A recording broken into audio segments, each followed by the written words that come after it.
everyone, and welcome to another episode of Public Opinion Tea Time with your hosts, Pam and Vanetta. Hi, Vanetta. Hello. Hello. And we are here talking about what everyone is talking about. And unfortunately, what everyone is talking about is the Buffalo Massacre at the hands of that individual, that hateful individual that took the lives of 10 people who were just out like you and I could have been, going to the store, not thinking about the fact that we would not return home. A casual Saturday afternoon, you're just out running your errand. And most of them were doing things for other people. Yes, I was reading about that. That one lady was getting ingredients or something, I think, to make something for somebody. It was just awful. And the fact that this individual was so young, 18 years old, and traveled so far to purposely cause this type of harm.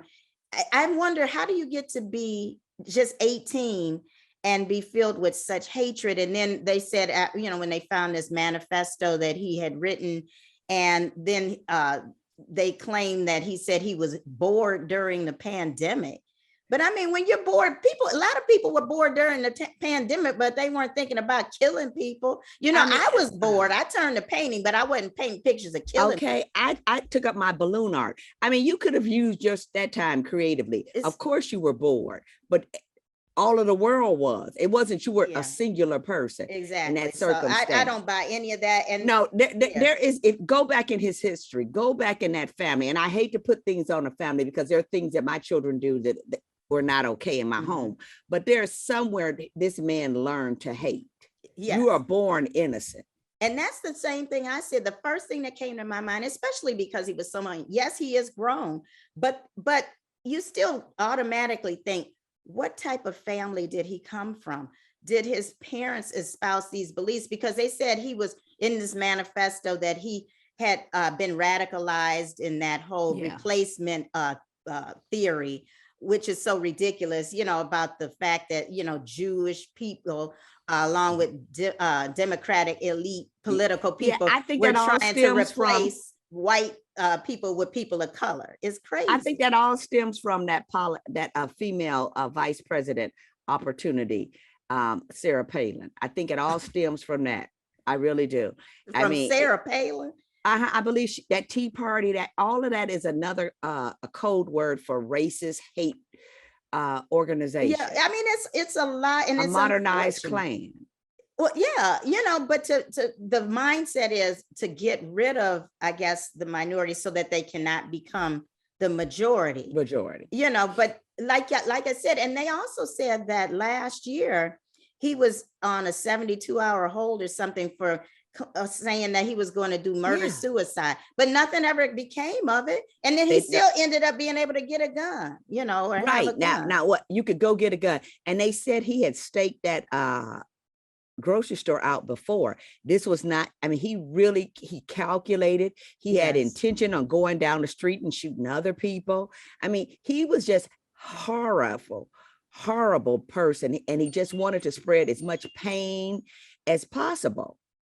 Yeah, and that's why I keep going back to, how is it that you get to have that much hatred in your heart and in your soul? And then some of it may be mental health. I can't totally discount that, because I keep wanting to believe that you just have to have a certain level of mental illness. But there's a lot of people who have mental health issues that are not homicidal maniacs, who also, not only that, it was race filled. It's one thing if you just became just this homicidal maniac and you would kill anybody who won't pay. But he was selective. They say he went to the one white man and was like, "Oh, I'm sorry," and bypassed him. So this is calculated, like it says, calculated. It's just pure evil, and we are witnessing just pure evil. And acceptance of it. And but what we must keep in mind, there are a group of people out here who were thrilled to see this. Okay. Yeah. I would say most people were horrified, but there are a group who cheered him on, and he is going to be considered raised up in that group. Yeah. Well, obviously there are people, because like when he was bored, he was reading up on all of this type of stuff. So there's definitely people out here who espouse to that same type of thinking. But let's just pray that it's just a small faction. Let's just pray that these people don't want to be copycats or continue to carry on. And that's why you don't give his name any power. Oh, no, I don't. But, I will not. But what I will say this, they took him peacefully. And I think that's another thing as race we must look at, because Black men walking down the street can't be taken in peacefully. But they took him in without incident. Without any incident. And, you know, in a way, you know, it's good that he's alive. Maybe so you want him to be alive. You know, probe him and really kind of get to the meat of what's going on and that type of thing. But on the other hand, it's like, you know what? It's just so awful. But like I said, when I said we are not going to mention his name, but what I do want to end with is mentioning the names of those 10 people. So I'm just going to read their names. And these are the victims in the Buffalo supermarket shooting. Celestine Cheney, she was 65 years old. Roberta Drury was 32. Andre McNeil was 53. Catherine Massey was 72. Margus Morrison was 52. Hayward Patterson was 67. Aaron Salter Jr. was 55. Geraldine Talley, 62. Ruth Whitfield was 86 years old. And Pearl Young was 77. And so we just pray for these families. Their families in prayer. We continue to uphold and believe that God is much more powerful than any hatred could ever be. And so we're thankful that we are allowed to be able to still talk, but we just continuously ask that the Lord bless this world, because I do believe that there is so much more goodness than there is evil in this world.